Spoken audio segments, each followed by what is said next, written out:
Your top stories this evening, sponsored by Courts, bringing value home. WIN councillors threaten legal action over Region 10 chairmanship process. Clerk of Council called upon to convene a meeting within 48 hours. WIN accused of not honouring signed agreement with ANUG. Tantamount to sly mongoose behaviour, says Dr. DeFrance. Poor traffic management by East Bank Road contractors infuriates President Ali. Sweeping changes ordered. Growing cases of seniors being abandoned after property transfer to relatives. Don't sign over, make a will, Dr. PERSAUD warns seniors. And in sport, Defence Force Headquarters triumphs at 60th anniversary Inter-Unit Athletics and Swimming Championships. HGP Nightly News begins now.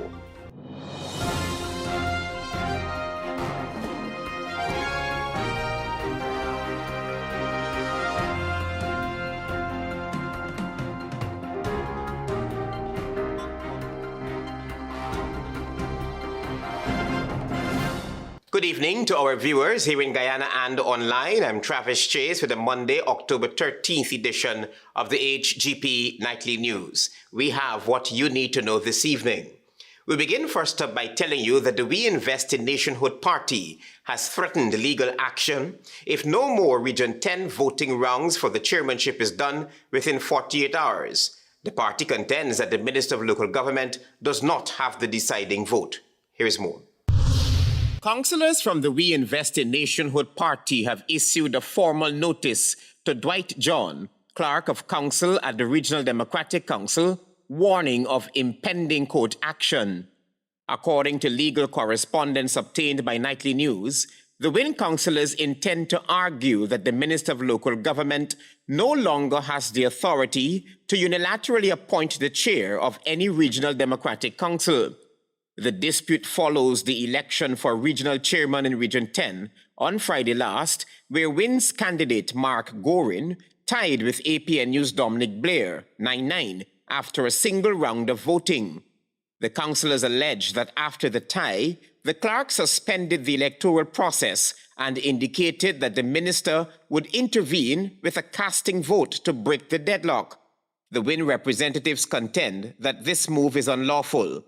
Their letter states, in part, quote, "You are hereby advised that your suspension of the election process of the RDC chairman and your intention to seek the minister's deliberation, pronouncement, and casting vote is ultra-virus, contrary to statute, arbitrary, unreasonable, and otherwise illegal.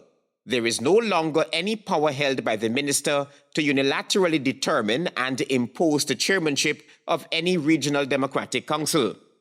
The lawyer requested that the Clerk of Council follow the mandatory procedures set out under subsections 26A through to H of the Local Democratic Organs Act, Chapter 2809, and otherwise, which provided for a second and a third round of voting, if necessary, to break the tie. They are calling for the continuation of the election process without ministerial intervention and have signaled readiness to pursue the matter in court.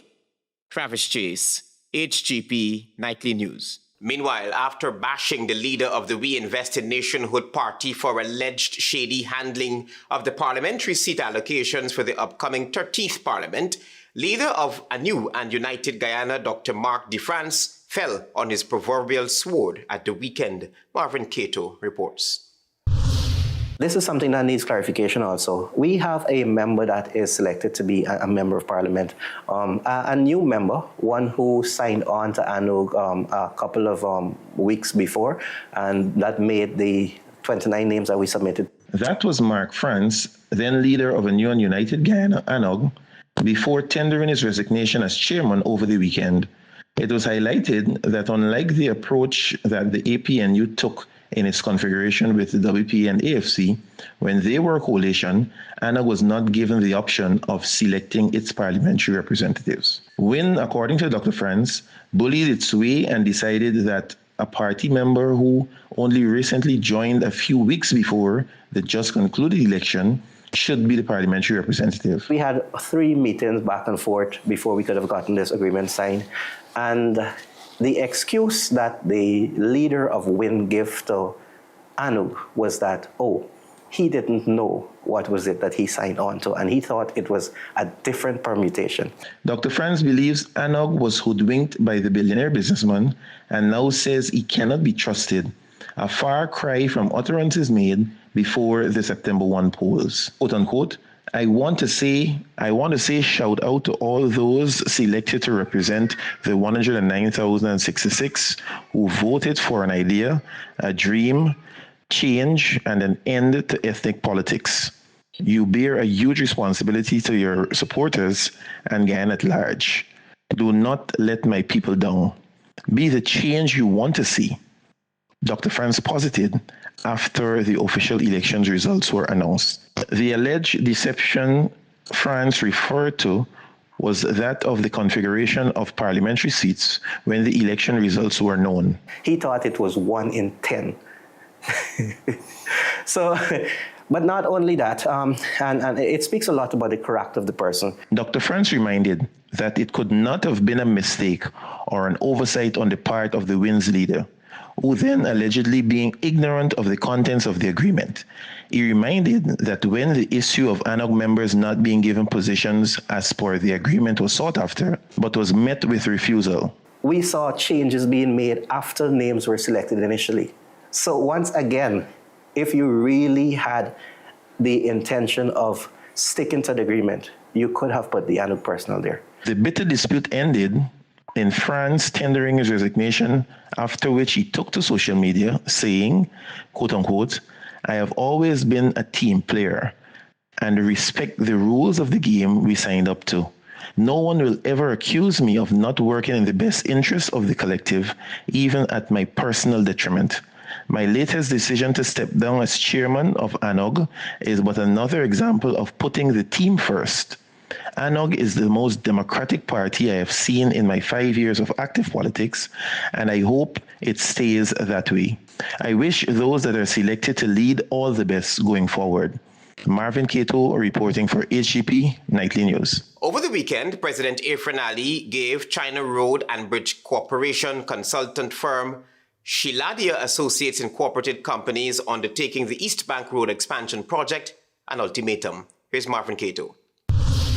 President Irfan Ali met on Sunday with contractor China Road and Bridge Corporation, CRBC, consultant Shalida Associates Inc., engineers, and a traffic management team executing roadworks along the East Bank corridor.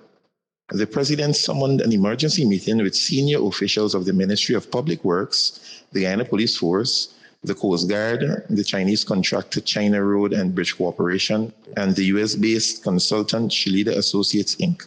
It was reported that the president was visibly upset with the pace at which works are progressing and taking into consideration the hours-long delays commuters had to endure. Quote unquote, it is clear to me that enough effort is not placed in the contract management and the workflow plan, President Ali said, according to the Department of Public Information release. Quote unquote, as a result, you're causing tremendous hardship on the people who are using this road. President Ali informed the contractors that his patience had run thin, as he cautioned that he would no longer tolerate poor project management, delays, or indifference to public suffering.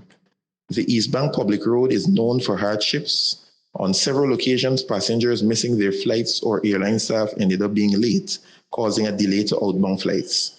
The president announced a series of tough measures as a result of what transpired at the weekend to restore order and speed up work. He directed that a daily work plan be shared with traffic control team and ordered that, quote unquote, all areas opened overnight must be ready for use the next day. The president was forceful in his delivery to the police to crack down on reckless driving and lawlessness. President Ali also instructed Police Commissioner Clifton Eakins to establish a permanent control base along the corridor using containerized command posts and 24 hours drone surveillance to monitor traffic and identify violators. President Ali also ordered the control room be moved closer to the construction site and demanded a new work plan showing how additional machinery and manpower will be deployed immediately to accelerate progress. Quote, I was there at 1 in the morning 2:30 in the morning, hardly anyone was working, he said. Quote, for this project to be completed and for less disruption to commuters, you have to put people in during the night, increase your machinery, and increase your workforce. I said this more than once, the president added. In what can be viewed as a precursor of what may come, the president ordered the Coast Guard and the Police Marine Unit to stand ready to ferry passengers to the Chedijagan International Airport if traffic gridlock worsens. The president made it clear that penalties will follow for anyone, contractors, consultants, or engineers who fail to deliver. Marvin Cato reporting for HGP Nightly News. Our developing story this evening, he who accuses must prove. I have never had any transaction with a Guyana Gold Board customer outside the walls of the Gold Board, so says a former chairman, after vile attempts are being made to link him to gold smuggling. Former chairman of the Guyana Gold Board, GHK Lal, is speaking out following what he describes as a vile effort to tarnish his reputation by social media commentator turned government contractor Michael Rodrigues, known as the Guyanese critic. Rodrigues recently took to social media, attempting to tie Lal to gold smuggling and to the Mohammeds family, claiming that Lal aided the Mohammeds in alleged illegal activities. My relationship with the Mohammeds. I want the Guyanese people to know this. My relationship with every gold board customer, from gold dealer to gold exporter, from medium scale miner to 1 pennyweight declarer. My relationship with them began and ended within the walls of the Guyana Gold Board. Attorneys representing the former chairman have dispatched a lawyer's letter to Rodrigues demanding an immediate retraction of the malicious statements or face a judge at the High Court of Guyana. It is painful for the honest work that you put out as a servant of the people to be thrown into your face, to be distorted in this scurrilous manner. Lal, who is also a newspaper columnist, believes the attempt to link him to gold smuggling and to the Mohammeds suggests that there is more in the mortar than the pestle. Tell me where this gentleman, who's really a front for the senior people in the PPP who don't have the, you know what, they don't have the guts, and then lower down, they don't have that, to come out and stand up and face GHK Lal and say, you're a gold smuggler. Rodrigues is currently facing multiple court actions for alleged libel, with a growing number of proceedings filed against him. For Mr. Lal, Rodrigues' comments constitute a baseless and damaging attack on his integrity and standing. Citizens have a right to speak, but they have no right to get it wrong. Lal served as chairman of the Guyana Gold Board from March 2017 to February 2020, when his tenure came to an end. Travis Chase, HGP Nightly News. Stay with us. You're watching the HGP Nightly News. Welcome back to the HGP Nightly News. The Police Office of Professional Responsibility has been called in to investigate allegations of sexual misconduct by senior ranks at the Guyana Police Force's Academy. The Corporate Communications Unit of the Guyana Police Force has confirmed that the Office of Professional Responsibility has completed its probe into reports of inappropriate conduct involving officers assigned to the Academy's Georgetown campus. According to the force, these allegations were recently brought to the attention of the Commissioner of Police, who immediately ordered an investigation. During the probe, several recruits and staff members of the Academy were interviewed and provided statements to the OPR investigators. With the investigation now concluded, the case file is expected to be submitted on Monday, October 13, 2025, to the Director of Public Prosecutions for legal advice. In the meantime, an officer and 3 sergeants implicated in the matter have been transferred from the Academy pending further direction. The International Business Conference is returning for its 3rd edition, which is expected to attract more than 1,000 participants. Antonio Day sat down with the conference organizer, and he reports now. The 3rd edition of the International Business Conference, which opens on Tuesday at the Georgetown Marriott, is said to be the premier platform for investment, innovation, and international partnership.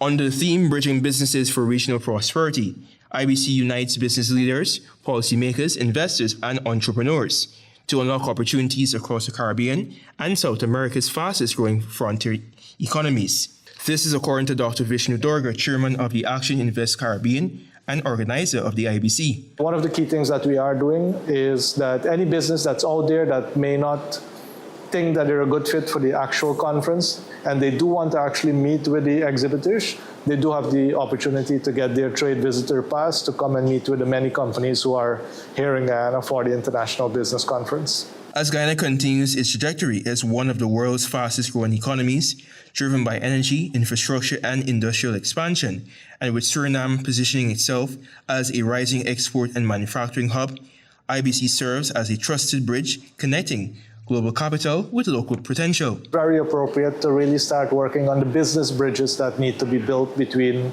local and international investors, and that's what we have been doing for the last 2 editions, and of course this one as well. Through sector-focused collaboration in energy infrastructure, manufacturing, ICT, logistics, agriculture, and financial services, the conference supports strategic growth aligned with regional priorities. This year's conference is expected to attract in excess of 1,000 participants. He noted that the conference also presents an opportunity for key players in the business consortium to grasp new commercial ideas. So what we really want is to ensure that people are in a place where they can get all of this information in a timely manner, where we have both investment agencies, the Guyana Office for Investment, the Suriname Investment and Trade Agency, with their investment officers, so every single question that they have can be answered. Antonio Day reporting for the HGP Nightly News. The Soma Hotel, Restaurant and Lounge officially opened its doors, bringing together government officials, investors, and members of the business community. Jada June reports. The newly launched Soma Hotel stands as one of Guyana's latest symbols of progress, blending modern hospitality with a deep sense of local pride and investment. Delivering the feature address, President Irfan Ali lauded the Soma project as a reflection of community courage, collaboration, and commitment to the nation's transformation. I am not here only because of this hotel. I'm here because of this community. A community that took the risk, embraced a vision, and worked relentlessly to build what we all see here today. President Ali, in outlining Guyana's broader 2030 vision, detailed plans for expanding gold production by 2027, new exploration results by 2029 to 2030, and major investment in health, education, technology, and tourism. And accompanying all of that will be the build-out of a world-class healthcare system second to none, world-class education system, world-class infrastructure, world-class food system that will be feeding the entire region. He urged citizens to remain grounded in their culture, humility, and hospitality, describing these traits as, and I quote, the binding spirit of growth and development, close quote. In everything in life, there is risk. But those risks must be calculated. Everything in life, Anita, requires bold thinking. Also, speaking at the opening ceremony, Lars Mangal, one of the project's developers, expressed that Soma was envisioned to be, and I quote, more than just a hotel, close quote. When we first imagined Soma, we wanted to create more than a hotel or a restaurant. We wanted to build a place, a purpose, a place that supports Guyana's most important industrial zones. He explained that the Houston's operation will serve Guyana's growing offshore oil and gas sector, while simultaneously offering a hub for local and international guests. The name Soma, he shared, holds personal meaning symbolizing family legacy, continuity, and long-term national growth. In his remarks, Peter Ramsroop, Chief Investment Officer, praised the project as a strong example of local investment driving Guyana's development. This is the example of one of the infrastructure, this compound that came early on in the investment when we found oil. And he will tell you one more thing. Oil is just a catalyst of investments in Guyana. Guyana is more than oil. With its emphasis on quality service, community collaboration, and local investment, Soma is poised to become a cornerstone of Guyana's hospitality sector and a reflection of the nation's steady march towards a prosperous future. Jada Ju reported for HGP Nightly News. Another developing story, ExxonMobil Guyana says it did not include a local tax credit in its 2023-2024 tax returns. The company's president, Alastair Routledge, made this remark on Monday while addressing a media conference at the company's Ogle headquarters. Antonio Day is on this story. Recently, Darren Woods, the CEO of ExxonMobil, received a letter from 3 U.S. senators regarding the company's tax policies in Guyana. The government of Guyana hired Exxon and its associates in a joint venture to develop the oil fields in the 26,800 square kilometer Stabroek block, now joining the collaborative efforts Chevron, who is taking over from Hess after a big sale of the company share in Stabroek block. The companies pay no taxes to the nation in compliance with the terms of the 2016 Production Sharing Agreement, PSA, but Guyana still provides a tax receipt which shows that those responsibilities were fulfilled locally. In a nation where the business is registered, this is commonly used to prevent double taxation. According to a statement released to the media, U.S. Senators Jeff Merkley, Chris Van Hollen, and Sheldon Whitehouse wrote to ExxonMobil CEO Darren Woods requesting details regarding the company's accounting of its U.S. tax liability resulting from 2016 Stabroek Block Petroleum Agreement. When questioned on Monday, President of ExxonMobil Guyana Limited, EMGL Alastair Routledge, related to journalists that the company did not include a local tax credit in its 2023 to 2024 tax returns. Prior to 2023, we were not making profits here in Guyana, so there were no tax credits from that. So from this point, up until this point, there have been no Guyana tax credits that have been used by ExxonMobil. He said the company thrives on being cash flow negative because it keeps its attention on its local operations and businesses. We're continuing to work through, as all these projects, investing significant amounts of money in the country. And on a cash flow basis, we're still cumulatively negative position. In response to a question concerning the company's cost recovery to date, he stated that it's approximately $6 billion. Additionally, Routledge reported that ExxonMobil's new headquarters, located in Ogle on the east coast of Demerara, is now fully operational. He noted that there are currently 400 employees, including those from SBM Offshore Company. Antonio Day reporting for the HGP Nightly News.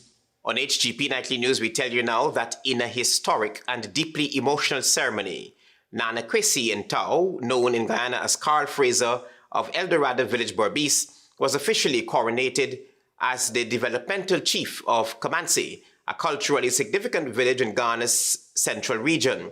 The coronation, a 5-day observance steeped in sacred traditional rites and ancestral rituals, saw the people of Comanche confer this title upon Nana Kwesi Ntao in recognition of his dedication to cultural unity, community upliftment, and developmental leadership.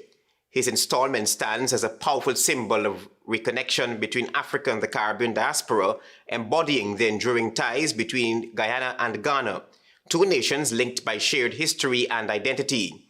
As Nana Ntao will now lead initiatives focused on education, entrepreneurship, and cultural revitalization, with the goal of empowering the people of Comanche while deepening cross-continental collaboration and heritage exchange between Africa and the Caribbean. Stay with us, you're watching the HGP Nightly News.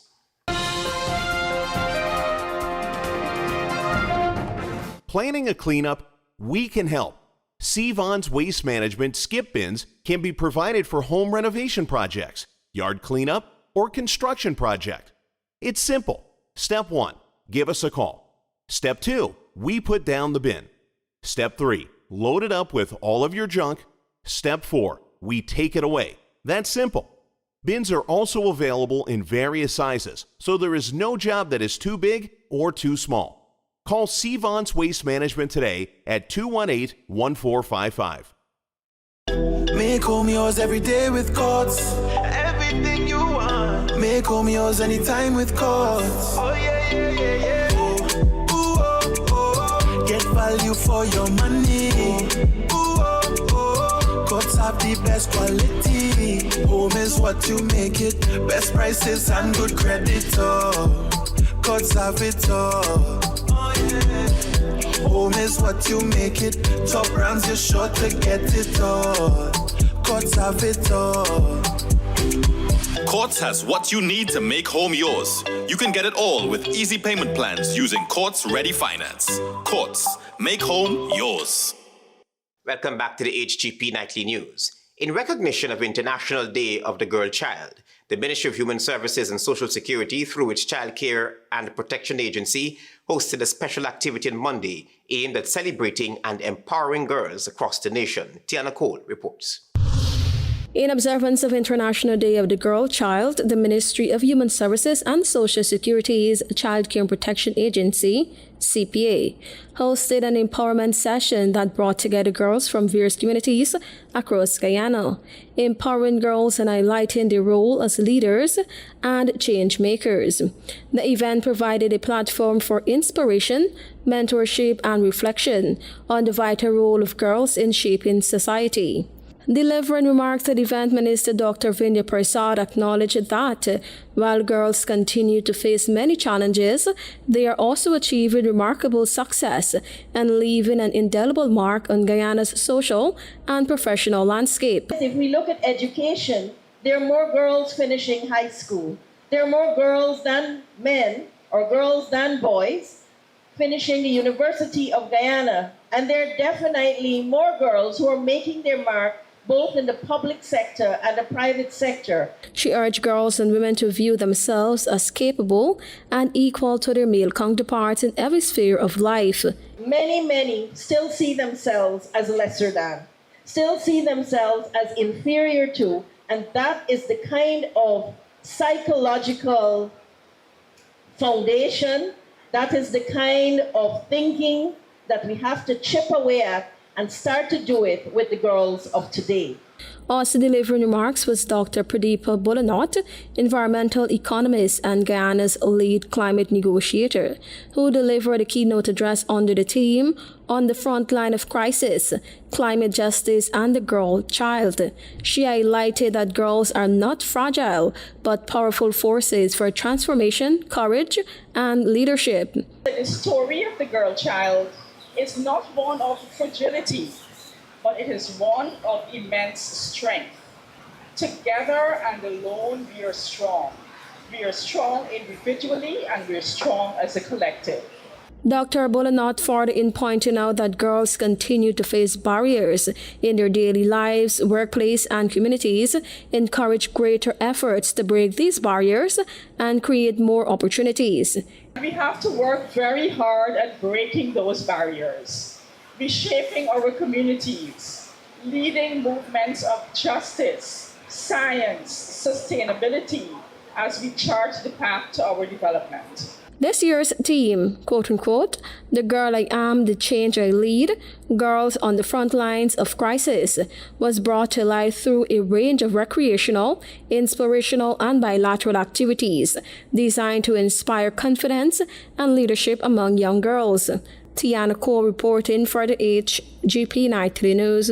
Meanwhile, as Guyana observes Month of the Elderly, Minister of Human Services and Social Security Dr. PERSAUD is appealing to families to show greater care and respect for senior citizens. The minister expressed concern about a troubling trend of elderly persons being abandoned after signing over their properties to relatives. With October being celebrated as Month of the Elderly, Minister of Human Services and Social Security Dr. PERSAUD, during a recent interview, said many seniors are signing over their properties to family members, and in several cases, they are later abandoned or left without proper care. We see a lot of dumping of seniors, whether at the hospitals or at any of our institutions. My thing is, if you know you can't care for your parent, come and talk to us and let's find a good solution for your parent. Don't dump them on the road. She stressed that her ministry has a strong coordinated system with the Georgetown Public Hospital Corporation, GPHC, to provide care and support for elderly persons in need. We have been doing it at the night shelter. That's where a lot of the indigent and homeless go, where they come on board. They've been doing surgeries for us. We have eye care happening regularly. The infectious unit is there. The dental unit is there. Dr. PERSAUD further urged elderly citizens to take legal steps to protect their property and ensure their well-being as they age. Don't sign over. Stay in your house, live there, and make a will. We must promote the will-making thing so that people are not left. Yeah. Tianako reporting for the HGP Nightly News. After more than 4 decades of teaching, both at home and abroad, the story of a Guyanese-born educator tells of resilience, faith, and the passion for nurturing young minds. This Jada June's report takes a closer look at his remarkable journey from early years in Guyana to continued services in the Bahamas. After more than 40 years in education, a devoted teacher, Patrick Douglas, reflects on a lifetime spent shaping the minds of generations of young people. He began his teaching career in Guyana, where he taught for 22 years at several schools. Starting from my primary school, where I was a student there at St. Mary E. Virgin Anglican School at that time, and which was renamed to Commoner Primary School. And then I moved on to South Ormville Park Primary School, and to be followed by North Ormville Secondary School, and finally President's College. Following those years of service, he migrated to the Bahamas, where he continued his profession for another 24 years. His total teaching career spans an impressive 46 years. Where, again, I was in the teaching system and taught for 24 years there, and mainly at one school called Old Bite High in an island called Cat Island. Reflecting on the decades of experience, Sir Douglas spoke about the evolution of education from chalk to blackboard to tablets and online research. My challenge now with the advent of technology and social media, which has come on stream, there is so much information available, but my question is how many people make use of, some of the programs on the internet itself. He emphasized that students must not only gather information, but must also be able to comprehend it, noting that skills of understanding what is researched is just as important as finding it. He also shared how during his time in the school classrooms in Guyana, teachers would introduce concepts early in lower grades to reduce the workload in upper grades, a strategy that helps students transition smoothly and grasp complex topics easily. Turning his attention to the continuous rise of school violence, Sir Douglas reflected on his experience in addressing challenges in schools. Because we saw, students who are engaged in violence, they lack self-esteem, right? And conflict resolution, how to deal with that. To tackle this, he introduced initiatives such as the Boys and Girls Club. These included the Jesus Boys Club and Pink Flowers Club, where students engage in mentorship, workshop, and career-building activities. These programs led to significant improvements in behaviors and academics. If we was let me say, at a certain end of a certain term, for character development, what we saw, improvement, it helped to reduce the problem of violence. He believes similar strategies could be beneficial in today's schools, suggesting that administrators explore student development programs to foster respect, empathy, and positive discipline. Still teaching, he remains deeply grateful for his journey, and with his 71st birthday approaching on the 5th of November. I give God thanks and praise, to bring me to this accomplishment. I have been through the fire and the storms in life, and to see me here now at this point in my life where God has kept me. His story stands as a testament to the power of perseverance and purpose. Jada June reporting for HGP Nightly News. Stay tuned for regional news.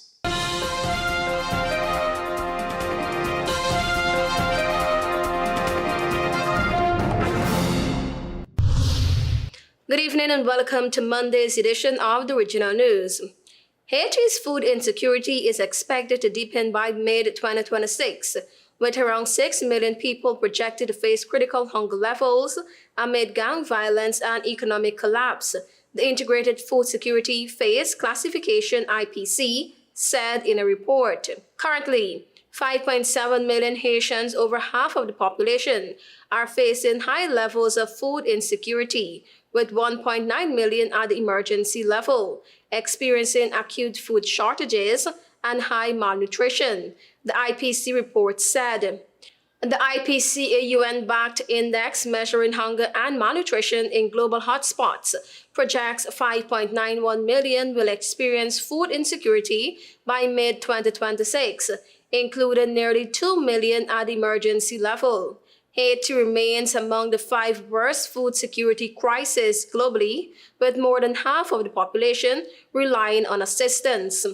Haiti's deepening food crisis stemmed from 6 consecutive years of economic recession and expanding gang violence, which have displaced the families, disrupted livelihoods, and eroded agricultural output, the report said. In areas controlled by armed groups, farmers face extortion, and small businesses are forced to shut down.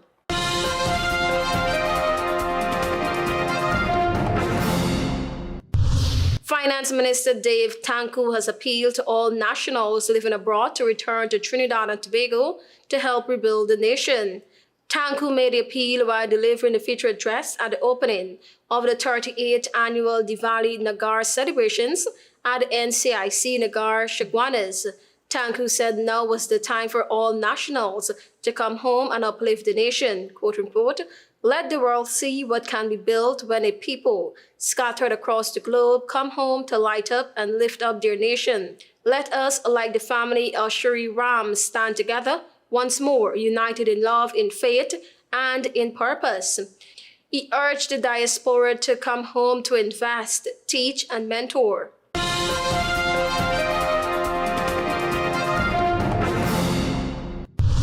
Dozens of Barbadians were backed in the streets of Bridgeton over the weekend to protest sections of the proposed immigration and citizenship bills.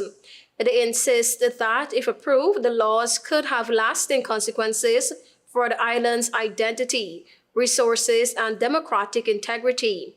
The demonstration, organized by the local opposition group, began around 10 a.m. at Kensington Mall, St. Michael, where marchers gathered before making their way to Independence Square. Some protesters blew whistles and waved the national flag, while others carried placards bearing messages such as, "Freedom is our right to question everything," and "We do not have a political system, we have an auction." Organizers described the action as peaceful but necessary noise in their stand against what they called the rushed and poorly considered changes to the immigration and citizenship laws of the country. They expressed a particular concern about the proposed citizenship requirements, which the group argues would make it too easy to obtain voting rights, which has political implications. The loyal opposition group made clear that protest was not about opposing immigrants, but about protecting Barbadians and promoting earned citizenship. Thank you for watching. I am Tiana Cole.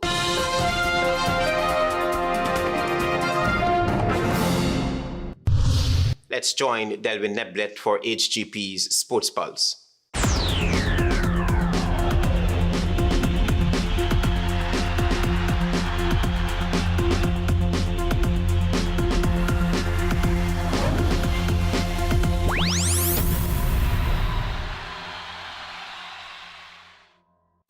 Good evening, Guyana. I am Delwyn Neblet with your HGP TV Sports Pulse for today, Monday, October 13, 2025.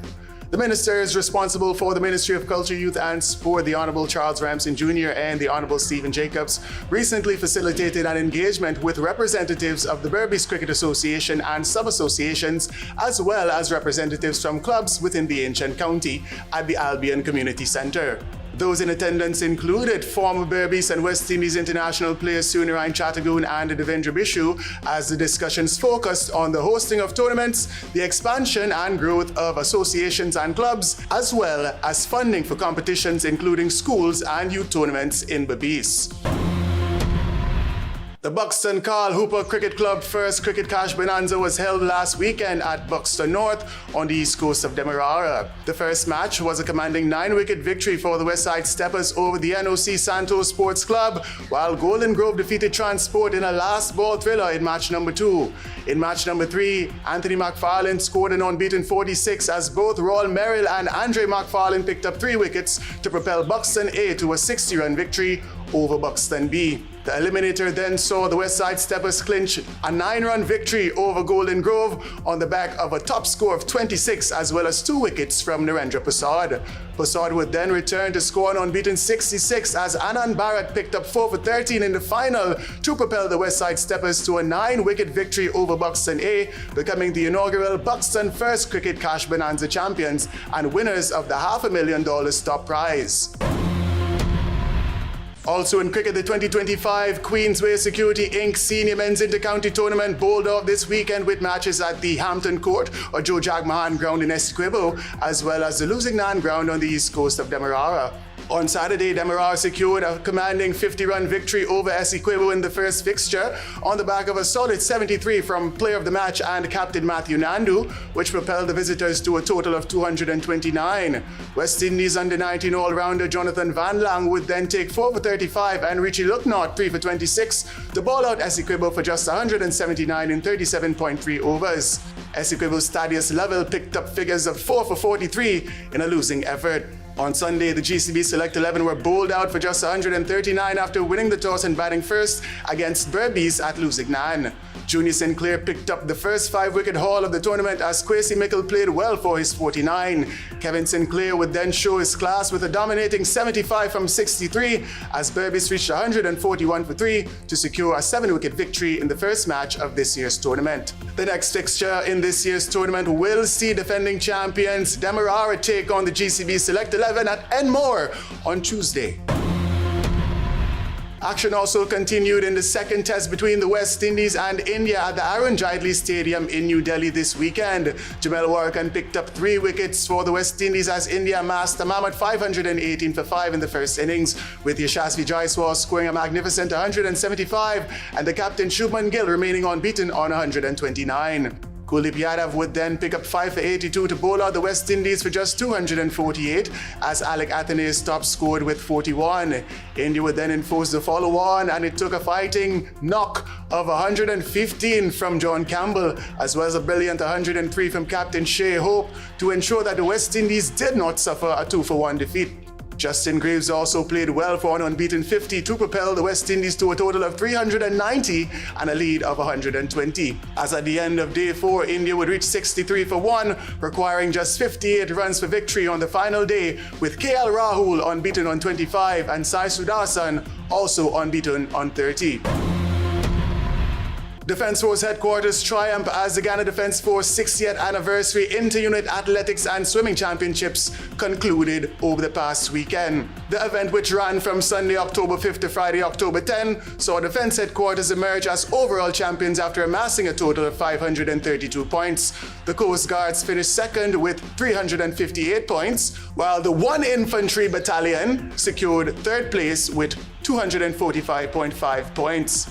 Top units received monetary prizes and outstanding individual athletes as well as swimmers were also recognized with trophies and cash awards. In the March Past competition, the 4 Engineers Battalion claimed first place, followed by the Training Corps in second and the 1st Infantry Battalion in third. Moving into badminton, Angelisa Godet, Gabrielle Felix, and Mishka Bahari each recorded clean sweeps in their respective categories as the Ghana Badminton Association's 2025 National Junior and Senior Championships concluded on Sunday. Godet secured the girls under 13 singles category over doubles partner Vaishnavi Nataranjan before returning with Nataranjan to secure the doubles title against Chamara Ben and Emma Ramsaran.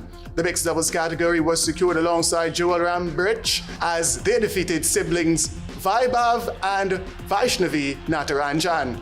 Meanwhile, Mishka Bihari would replicate this performance in the girls under 19 category, defeating teammate Lashante Berkeley in the singles final and later returning alongside Berkeley to win the doubles category, defeating Gabrielle Felix and Ashni Maraldarin in the finals. Meanwhile, Felix completed his sweep in the girls under 17 category, claiming the girls singles title over Arshini Moralderen before teaming up with Moralderen to win the girls under 17 doubles title and then securing the mixed doubles titles alongside boys under 17 singles champion Ruel Rambarich. The boys under 17 doubles title was secured by Nathan Henry and Ian Williams, as other results include a first place victory for Ethan Bulkan in the boys under 13 category over Caleb Tan and Zion Hickerson, as Caleb Tan would later return to take his revenge in the boys under 15 final, outshining Bulkan on that occasion. Johanathan Debedin won both the boys under 19 singles and doubles titles alongside partner Ruel Rambarich, while the women's senior title was claimed by the outstanding Priyana Ramdani, with Akili Haynes prevailing as the senior men's champion. Moving into motor racing, the Ghana Motor Racing and Sports Club held its first ever Berbice Drag Race Invasion drag race meet in the ancient county on Sunday. Racers competed fiercely in 7 classes of events as Sean Persaud won the unlimited class and Ramiz Mohammed's Tesla was officially crowned the fastest car on the track. The 1800cc class was won by the Mazda RX-7 of Extra Easy Auto Sales, while Matthew Davey was the youngest racer on show. Moving into football, action continued last Saturday in round 3 of the Petra organization's Courts Optical Pee Wee Schools Football Tournament 2025 at the Ministry of Education ground on Thomas Lands. Results on Saturday include a 7-0 victory for St. John the Baptist Primary over Genesis Primary, Agatash Primary winning 5-0 over Lenore Primary, Stella Maris Primary winning 5-0 over Batavia Primary, a 1-0 victory for Pataro Primary over Redeemer Primary, a 5-0 victory for West Rhineville Primary over Charity Primary, a 2-0 victory for St. Teresa's Primary over Anns Grove Primary, a 4-0 victory for St. Gabriel's Primary over GIA, a 1-0 victory for Smith's Memorial Primary over Winford Gardens, and a 2-1 victory for Marian Academy over St. Stephen's Primary. Action will continue next Saturday in the round of 16. Also in football, action resumed in Division 1 of the Ghana Football Federation's Women's League 2025 with 2 fixtures at the National Training Center in Providence on Friday. The first match was a 3-1 victory for the Western Tigers over Anns Grove United, while in the second match, Rivers View FC produced a dominant 5-1 victory over Menadillas. And finally, action resumed in the Georgetown Football Association Senior Men's League 2025 with 2 fixtures at the Police Sports Club ground Ivleri on Friday. The first game on Friday was a 4-0 victory for the Motherland FC over East Veld FC as Wainwright Adams produced a player of the match performance and both Malachi Richards and Carlos Agard scored goals in a winning effort. Match number 2 was a 3-1 victory for Pili FC over Ordis FC. Goals for Pili coming in favor of player of the match Solomon Austin, Jaheim Herbert, and Michael Day, as Ian Wallace also scored once in a losing effort. That's it for this edition of the HGP TV Sports Pulse. I'm Delwyn Neblet reminding you to stay in the game. Win councillors threaten legal action over Region 10 chairmanship process. Clerk of Council called upon to convene a meeting within 48 hours. When accused of not honoring signed agreement with ANUG, tantamount to sly mongoose behavior, says Dr. DeFrance. Poor traffic management by East Bank Road contractor infuriates president. Sweeping changes ordered. Growing cases of seniors being abandoned after property transferred to relatives. Don't sign over, make a will, Dr. Persaud warns seniors. And in sport, Defence Force Headquarters triumphs at 60th anniversary Inter-Unit Athletics and Swimming Championships. Those are our major headlines. For these stories and more, please go to our website. It's www.hgptv.com. I'm Travis Chase. Thanks for watching. Goodbye.